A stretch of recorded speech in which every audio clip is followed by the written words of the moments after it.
el hondo crisol de la patria se levanta el clamor popular, ya se anuncia la nueva alborada, todo Chile comienza a cantar, recordando al soldado valiente, cuyo ejemplo lo hiciera inmortal.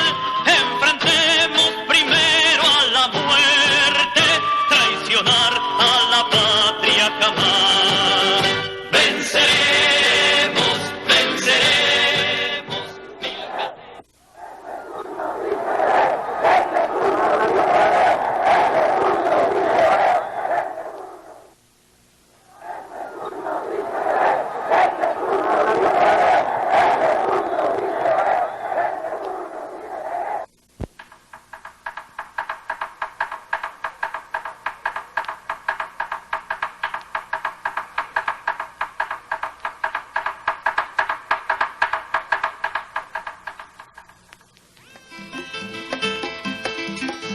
No sé qué le pasa a la ley de gravedad, porque todo sube, sube, aquí ya no baja nada. No sé qué le pasa a la ley de gravedad, porque todo sube, sube. Para ese momento, aquí ya no la inflación superaba con mucho las predicciones gubernamentales. Corría el mes de abril y el índice alcanzaba ya el 30.2%. Casi un 20% por encima del estimado por el gobierno para el mes de julio. Por ello, la necesidad de exigir un aumento salarial de emergencia se hacía evidente. Incluso, para el movimiento obrero organizado, se requería adelantar la reunión de la Comisión Nacional de los Salarios Mínimos para redefinir los salarios y que estos recuperaran el nivel de ingresos perdido.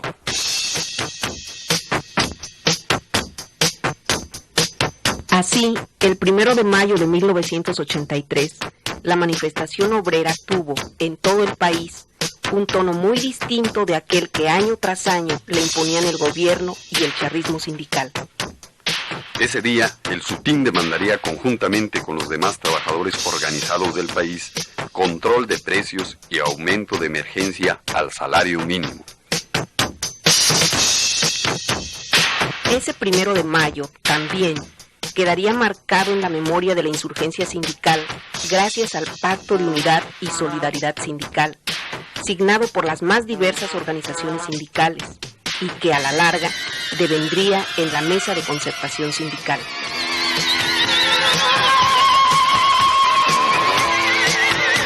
El SUTIN, como algunos otros sindicatos, había conseguido incorporar en la revisión contractual incrementar los salarios vigentes en el mismo porcentaje en que se incremente el salario mínimo, en las fechas que determina la Comisión Nacional de Salarios Mínimos, excepción hecha de la revisión de estos, correspondiente al mes de enero de cada año. Este era el punto de convergencia en la lucha sindical.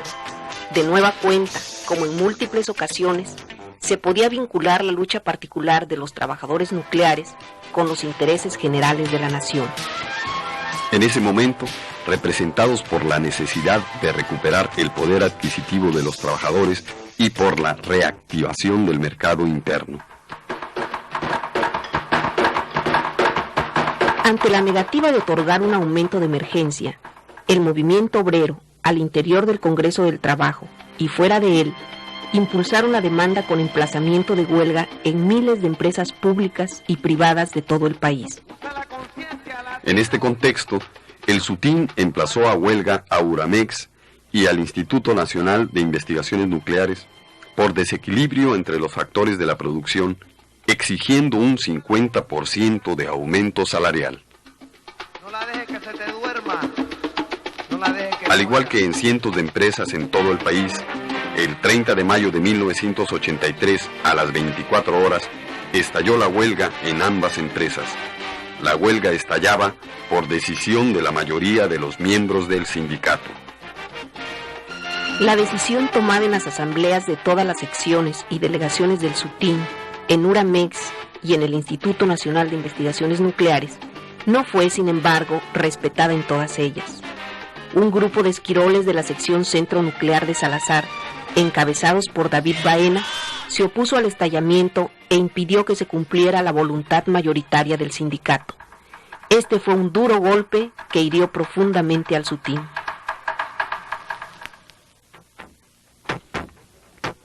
...9 de junio... Las huelgas de trabajadores estallaban por todo el país. Alrededor de 5.000 huelgas enmarcaban la prórroga que para otros tantos miles fue otorgada para ese día. 9 de junio. Los sindicatos universitarios y el Sutín convocaban a una marcha nacional por la reorientación de la política económica y aumento de emergencia a los salarios mínimos. Para ese momento, la huelga en el Instituto Nacional de Investigaciones Nucleares había sido declarada inexistente por la Junta Federal de Conciliación y Arbitraje por no haber estallado en el centro nuclear. Las labores en el ININ se habían reanudado desde el 3 de junio, mas la lucha no se abandonaba. Un emplazamiento a huelga por solidaridad había sido interpuesto. La importancia de la manifestación del 9 de junio llegó a preocupar tanto al gobierno que éste, a su vez, realizó un acto de masas en la ciudad de Guadalajara, donde el presidente de la Madrid lanzó lo que hoy se distingue como una verdadera amenaza.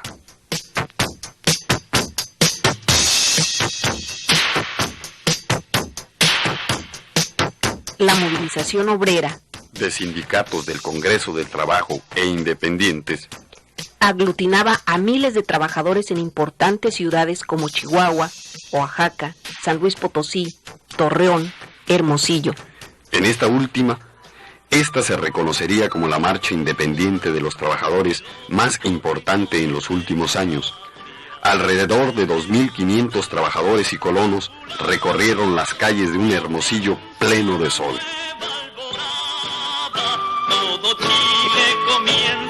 10 de junio. La Comisión Nacional de los Salarios Mínimos anunció un aumento de 15.4% a los salarios mínimos para aplicarse 15 días antes de lo previsto. Aun cuando el aumento era notoriamente insuficiente, bastó para conjurar las huelgas prorrogadas. Y a partir de ese momento, se desgranaron los ofrecimientos que llevarían al levantamiento de las demás huelgas. Sin embargo, el tratamiento a los universitarios y nucleares fue distinto. A partir de ese momento, el empeño del gobierno por aislar y golpear a estas organizaciones se agudizaría. La solidaridad no se hizo esperar. Manifestaciones, foros sindicales, apoyos de organizaciones obreras y campesinas, cartas de intelectuales, fueron insuficientes para conseguir una oferta salarial a universitarios y nucleares. Frente a tal sordera gubernamental, los sindicatos huelguistas se desistieron de su movimiento, conscientes de los avances logrados en el terreno de la unidad y convergencia del movimiento obrero. El Sutín se desistió de su movimiento de huelga el 23 de junio. Mas las sorpresas y violaciones al orden constitucional en materia laboral que ese gobierno estaba decidido a cometer para imponer su antipopular política económica solo se iniciaban. La complacencia de la Junta Federal de Conciliación y Arbitraje ante la negativa de Uramex a aceptar el desistimiento iniciarían el plan preconcebido que los años han hecho aparente, orientado a destruir al Sutín y entregar el sector nuclear a manos privadas como pasos previos a un atentado contra otros sectores de la economía. La voz de Escofet, director de Uramex, resumía esta intención. La única forma de levantar la huelga en uranio mexicano es sobre la base de que el sindicato convenga la liquidación de todos los trabajadores, diría. El Sutín esperaba conocer la resolución de la Junta respecto del desistimiento, cuyo silencio no se podía explicar. Nuevamente, la solidaridad de todo tipo de organizaciones sindicales y gremiales no se hizo esperar. Ahora era el derecho de huelga mismo el que se veía en entredicho por las actitudes de Uramex y la Junta. Simultáneamente a ello, en el Instituto Nacional de Investigaciones Nucleares, la intromisión de la empresa en la vida sindical se hacía más descarada y las presiones sobre los trabajadores se agudizaban día a día.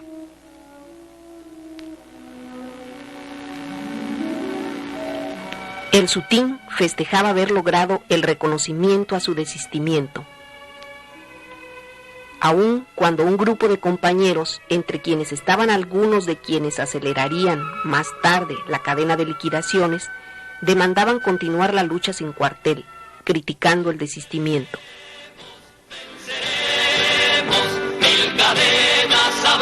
La mayoría de los trabajadores aprobaba la resolución sobre el desistimiento, pero sin arriar las banderas. Pero una vez más, queda evidente que la intención era la de caminar sobre aquello impulsado ya en 1977, modificar en la práctica el contenido del artículo 27 constitucional que expresamente establece: tratándose de minerales radioactivos, no se otorgarán concesiones ni contratos, y la nación llevará a cabo la explotación de esos productos en los términos que señale la ley respectiva.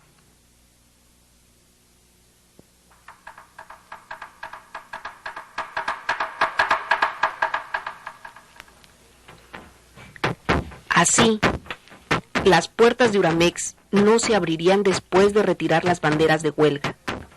No se abrirían bajo el argumento de una suspensión temporal de las relaciones laborales por causa de fuerza mayor. La solicitud de Uramex se había presentado y dado entrada, pese a que la Ley Federal del Trabajo prohíbe dar trámite a este tipo de demandas durante una huelga. De nueva cuenta, el embate era contra todo el sindicalismo, pues esa resolución representaba un grave precedente.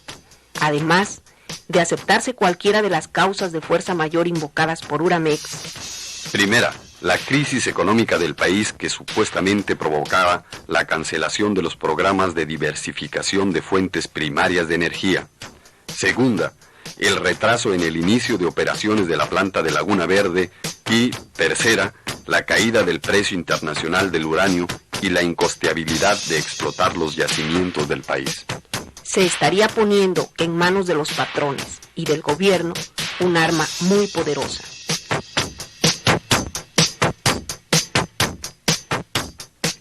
Mas la resistencia sindical la dejó bastante mellada.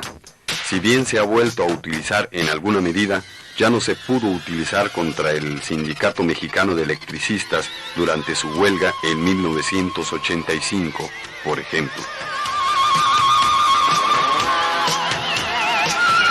El Sutín siempre sostuvo opciones, posiciones políticas y programáticas propias que le permitieron jugar un papel central en la convergencia del movimiento obrero, pero sobre todo, el Sutín supo traducir esos planteamientos generales en propuestas específicas para la industria nuclear.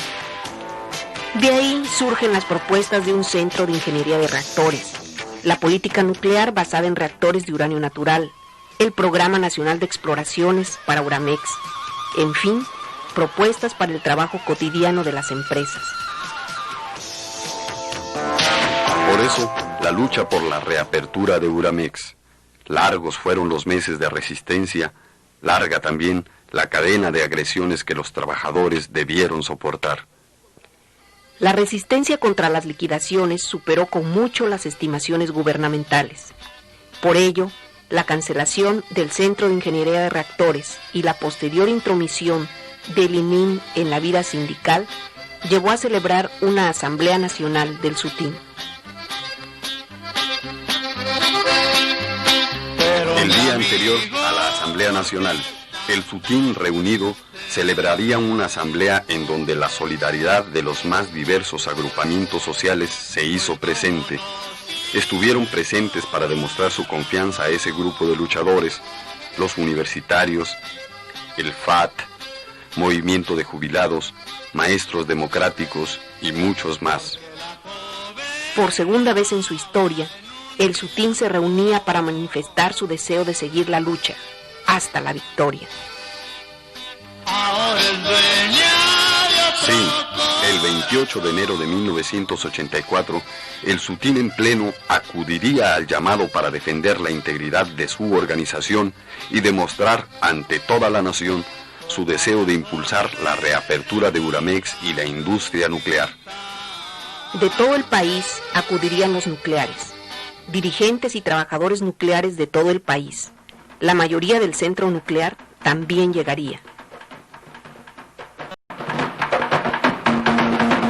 Estaban presentes Sección 1, Uramex del Distrito Federal. Sección 3, Uramex, Chihuahua.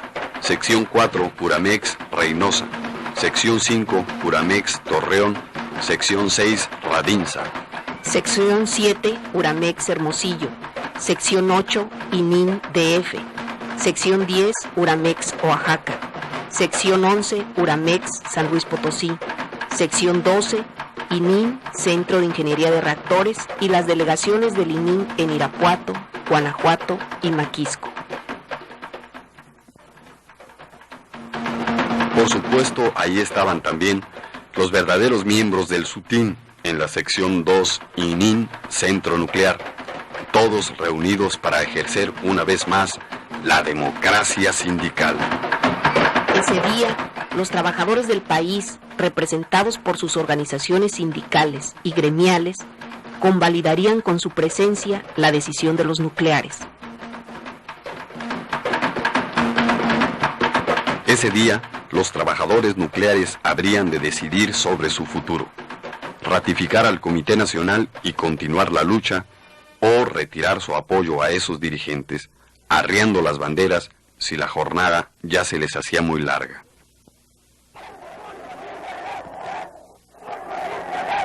Como bien diría una manta de la delegación Maquisco, en el SUTIN la mayoría decide, y decidió.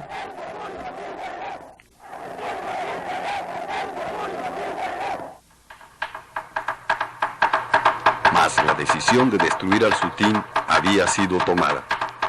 El gobierno de Miguel de la Madrid no podía dejar vivir a un bastión que significaría un obstáculo permanente a su política de desmantelamiento del sector nacionalizado de la industria. Los compromisos signados en cartas de intención y planes de desarrollo no admitían, para su instrumentación, sindicatos democráticos y nacionalistas, menos aún a trabajadores que, de triunfar, podrían convocar a la nación a revertir la política económica hacia un desarrollo independiente y popular. Fue así como se llegó el aniversario de la lucha. Un año en lucha sería la expresión de la solidaridad y de la convicción de los nucleares que les permitiría vencer la fatiga, el cansancio, el dolor. La fatiga que provoca la falta de un salario para llevar la comida a los hogares. El cansancio que implica resistir día a día los embates de un enemigo que se sabe más poderoso. El dolor que llega cuando se conoce de las defecciones de compañeros a quienes la fatiga y el cansancio han logrado vencer. La fatiga, el cansancio y el dolor se superaban con la alegría y la solidaridad que aquel aniversario el SUTIN recibió.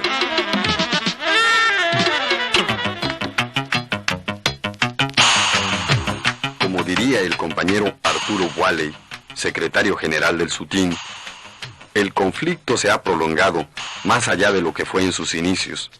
Un conflicto laboral de naturaleza salarial.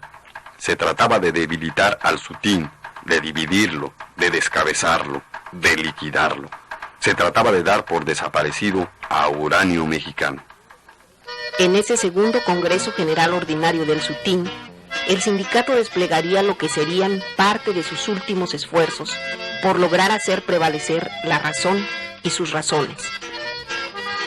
El SUTIN es un sindicato que pretende ser parte de una sociedad civil organizada, participativa, democrática y consciente.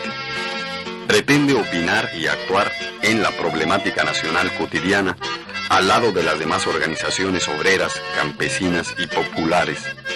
Postula el diálogo abierto y real entre la sociedad y el Estado Nacional. Se puede leer entre sus resoluciones.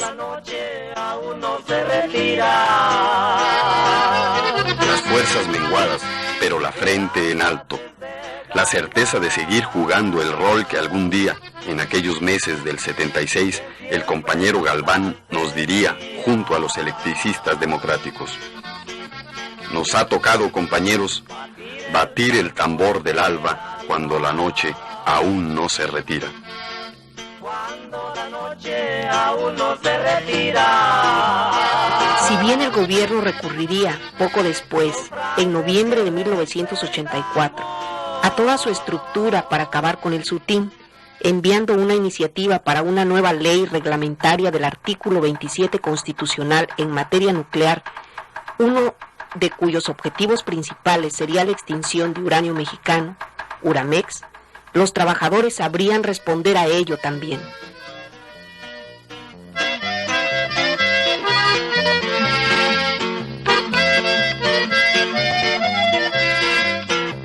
Impulsando la resistencia y dejando una herencia que aún hoy se escucha en las calles y alamedas cuando los trabajadores se deciden a luchar. Es el canto venceremos y este puño sí se ve.